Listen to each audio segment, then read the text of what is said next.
Mediator meminta supaya bisa rujuk kembali, tetapi ya akhirnya keputusan dari kuasa hukum Pak Ferry juga tidak bisa untuk berdamai, dan dari pihak kita juga tidak bisa untuk berdamai, jadi lanjut ke agenda selanjutnya, yaitu pembacaan gugatan. Memang situasinya kan ya, bisa terjadi, bisa enggak, jadi memang segala hal udah aku persiapkan. Yang paling penting sih sebetulnya next step ya, Mas Yadi. Next stepnya adalah sidang lanjut, sidang cerainya.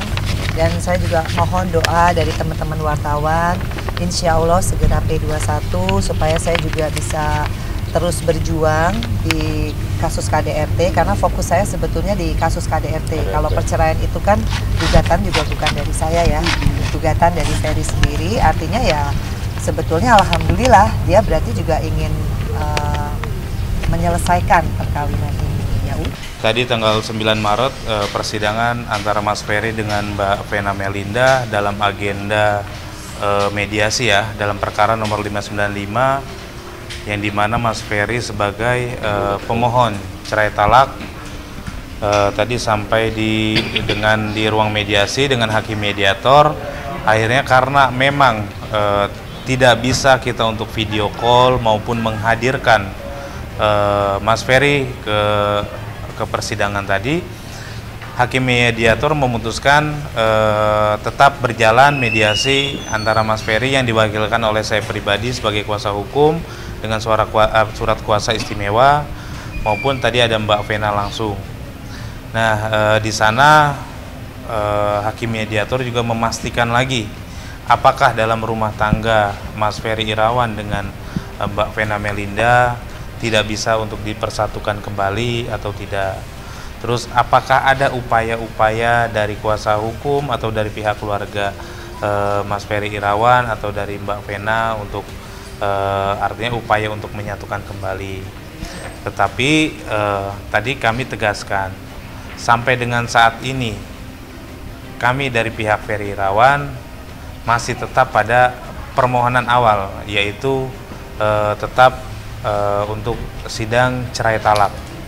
Maupun tadi dari Mbak Vena mengungkapkan bahwa sampai dengan saat ini pun tetap dia juga kekeh untuk tetap berlanjut untuk sidang perceraiannya juga. Jadi intinya tadi dikatakan mediasi untuk hari ini gagal dan sidang diteruskan dalam jawaban maupun nanti pembuktian ke depannya gitu kan. Untuk agenda sidang berikutnya itu jawaban ya. Jawaban dari pihak Mbak Vena nanti baru akan disampaikan itu via e-court. Jadi nanti kami akan baru bisa melihat mungkin 1 atau 2 hari ke depan untuk jadwal berikutnya tanggal berapa gitu. Tapi tadi intinya di ruang mediasi pun artinya kami sepakat adanya perpisahan ini semoga berjalan dengan baik-baik saja dan tidak ada lagi berita yang simpang siur dari Mbak Vena maupun dari kami sebagai yang mewakili dari Ferry. Tadi kami mau semua akan berakhir baik-baik saja. Itu aja tadi sampainya juga.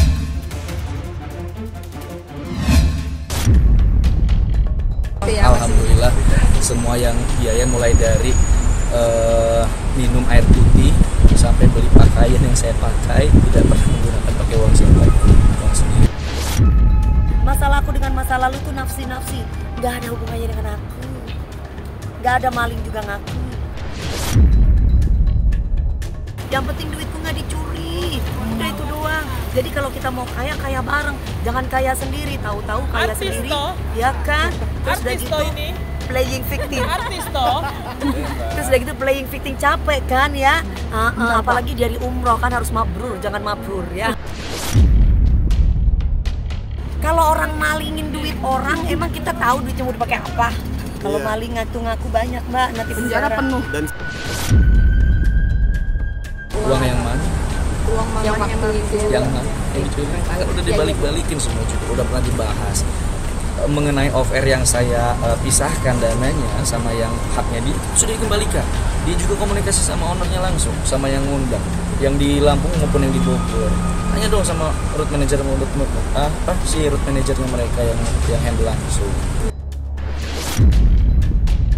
Kita tuh ada off air, ada off air nomor rekening itu hanya untuk memisahkan antara dana yang harusnya jadi dana sama dengan beliau. Contoh, saya jual 150 juta. Mau nggak 150 juta nyanyi? Mau. Saya lebihkan 170. Saya transfer ke rekening itu untuk memisahkan antara yang 20 juta dan sisanya. Yang sisanya sudah transfer. Ternyata blow up, nggak mau. Ya udah saya balikin juga sisanya. Akhirnya nyanyi kan di Lampung. Kalau nggak mau kan nggak mau nyanyi.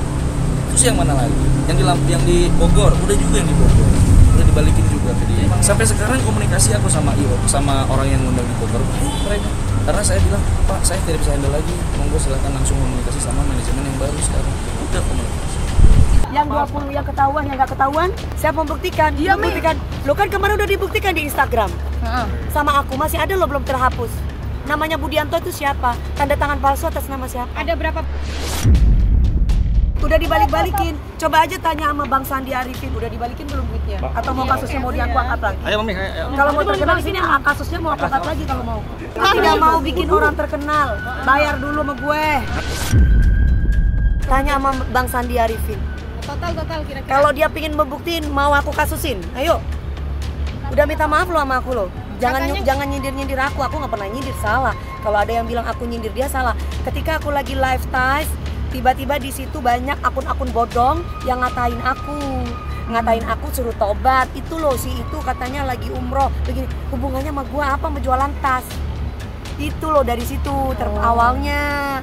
Terus langsung aku bilang, kalau dia itu mau umroh aja nggak apa-apa.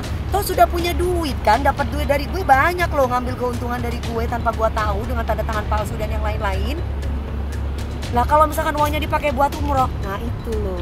Kan aku bilang Budianto loh ya. Emang namanya Budianto ya mas? Kok dia baper? Emang namanya dia Budianto? Pingin tahu dong namanya Budianto, tuh liatin dong mukanya dong. Oh ternyata kamu Budianto yang suka ngaku-ngaku pakai nama Dewi Persik ya. Kamu harus ketemu sama saya. Oh ternyata kamu Budianto yang suka ngaku-ngaku pakai nama Dewi Persik ya. Kamu harus ketemu sama saya. Saya nggak mau banyak komentar. Masalah lagi. Ya kalau memang prosesnya sebegitu ya nggak apa-apa, kita hadiri aja prosesnya. Kan ini bukan menantang ya, karena kan ini pertanyaan dari kalian. Ya kalau harus seperti itu, saya akan kooperatif. Mungkin yang mana yang harus dipermasalahkan sekarang? Kenapa dipermasalahkan lagi? Kan sudah lewat masalah, sudah lalu. Dulu tuh ada kuasa hukumnya Bang Sandi, selaku kayak seperti udah kakak kita sendiri. Kita juga udah pernah ngobrol mungkin sama Bang Sandi. Ada rekan-rekannya juga yang berdua, Bang Sandi semua ada yang seperti itu. Aku kan tidak mau ada masalah sebenarnya. Kalau memang Mbak Dewinya tidak berkenan, ya aku akan gimana caranya supaya aku perbaiki kesalahan tersebut. Menurut beliau kan itu kesalahan besar. Ya aku terima. Memang pada saat itu aku melakukan seperti itu hanya supaya aku mendapatkan untung, karena tadinya untuk pegangan aku selama di Jakarta, karena kan aku udah nggak bekerja sama beliau lagi gitu. Sebenarnya kalau mau dibicarain secara dalam sih aku bisa selesaikan.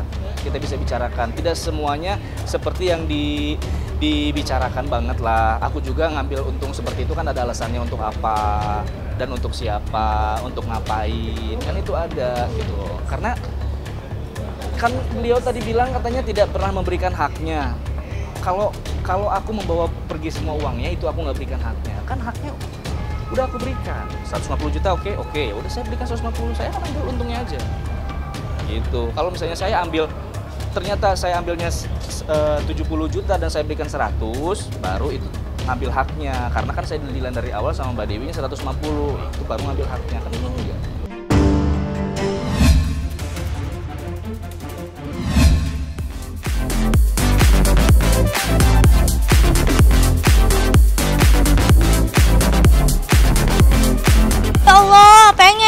Tapi doain aja ya, doain aja. Aku senang kecil soalnya, pengen punya anaknya mah pengen. Tapi sekarang kayaknya bikin anak dulu deh. Kayaknya doain aja ya, semoga yang terbaik. Kapan dikasihnya pun aku sama Heri udah siap. Kalaupun misalnya emang belum sekarang nggak apa-apa juga, kita tapi target nggak gitu? Enggak. Berarti bisa dikasihnya? Iya, terserah Allah aja. Pasti Allah tahu yang kapan yang terbaik. Doain ya. Iya. Sebenarnya sih menargetkan enggak, terserah dikasihnya aja gitu sama Allah, karena aku juga senang anak kecil. Cuma dari obrolan kita berdua sih kayaknya kalau bisa mah di luar dulu ketemuannya gitu ya. Jadi karena kita masih menikmati momen pacaran berdua, kan pacaran baru 7 bulan tuh nikah gitu kan. Jadi kayaknya masih pengen nih pergi kemana berdua gitu. Seneng dong pastinya ya kan. Akhirnya setelah prosesi pernikahan selesai, bisa menghabiskan waktu berdua bersama suami secara halal. Menikmati banget, bahkan ada titik yang aku sampai nggak nyangka, ya Allah gitu, pas sadar kok bisa ya. Tadi niatnya liburan paling sama temen, nebeng sama Ayu Ting Ting, sama Teh Hesti, tapi ini sama suami gitu. Dan bahagianya pasti beda gitu, karena kan dingin-dingin berduaan ya, enak banget itu. Lebih nyaman tidur sekarang gitu, lebih ada yang cepet ngajak masuk ke kamar, ya elah. Ya pastilah ada perubahan-perubahan yang ya tadinya aku mikirin diri sendiri, sekarang ada yang harus aku pikirin dan harus aku jaga. Sama suami pun juga kayak gitu sekarang. Ya kamu harus keramas terus lah, kalau nggak keramas terkotor, elah. Cuma sekarang berapa kali? Cuma sekarang lebih sering aja ya. Pasangan pada umumnya setiap hari ya. Oh yang keramas ya, karena tau lah orang yang pelawak juga kerjanya pasti apa yang bikin netizen terhibur, tujuannya kan itu. Karena kan banyak followers aku juga yang pasti nunggu-nunggu postingan aku yang kocak-kocak. Ya udah, mumpung lagi sama suami dan udah halal juga, ya udah bikin aja kayak gitu-gitu. Sama kan si Kaesang juga bikin jokes-jokes gitu kan di Twitter waktu habis nikah, keramas nih, keramas lagi ya gitu, buat hiburan aja. Iya, karena sebenarnya gini, aku tuh nggak menyangka ya, masa di tahun 2023 di awal tahun aku nikah gitu. Jadi sebenarnya tujuan hidup aku tuh di 2023 adalah keliling dunia, mau sama teman-teman, mau sama keluarga, nggak pernah ada kepikiran sama suami. Karena kan waktu itu kan pengen liburan, masih pandemi kan, belum buka gitu. Terus nah tiba-tiba, karena nggak tiba-tiba sih, tiba-tiba ada suami dinikahin. Honeymoon kemana ya? Aku pengen ke negara yang belum pernah aku kunjungin, yaitu Eropa. Sebenarnya aku cuma pengen ke Swiss sama Perancis, tapi karena suamiku suka Italia sama Belanda, jadi digabungin lah negara itu. Tapi dari awal kita perkenalan sih emang udah tahu gitu, kalau misalnya kalau Hairi ini kan anaknya polos gitu ya, dan dia kan anak bungsu, aku anak pertama. Jadi dari kita pacaran sih udah kelihatan bahwa dia kadang-kadang lebih manja gitu. Cuma sekarang pas udah nikah jadi lebih manjanya, lebih tambah lagi gitu. Terus ya tapi bagaimanapun laki-laki kan pengen jadi sosok pemimpin kan. Jadi aku jadi lebih ngedengerin dia, bahkan aku yang biasanya tough sebagai perempuan yang anak pertama, apa-apa bisa sendiri. Sekarang jadi aku yang ngerasa, oh ya gue harus ada yang gue dengerin, harus ada yang gue patuhi nih gitu. Orang gak sih kayak karena sekarang gini, kita tuh belum sepenuhnya tinggal di rumah yang kita akan tempatin. Jadi kan baru pulang honeymoon juga kan. Kalau selama honeymoon sih ya karena kita di hotel, jadi sarapan ya tinggal turun ke restoran gitu kan. Ya paling, tapi kalau misalnya kayak pakaian dia, misalnya kayak besok mau pakai baju apa sayang, dan aku seneng juga soalnya kayak gitu-gitu. Jadi oh ya kita mix and match yuk kayak, tapi nggak ada yang aku menjadi merasa seperti bawahan atau gimana, enggak sih. Semuanya kita jalanin dengan kayak partner aja. Kadang-kadang dia juga yang sayang mana yang mau dibawa, mana yang mau di packing gitu. Kita selalu janji buat tidak mengubah kebiasaan saat pacaran.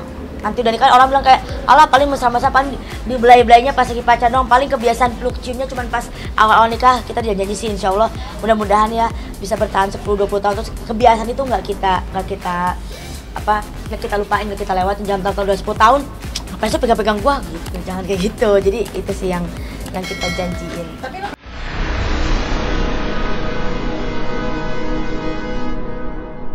Jadi jangan lupa untuk subscribe Cumi Cumi. Ditekan ya tombol lonceng merahnya.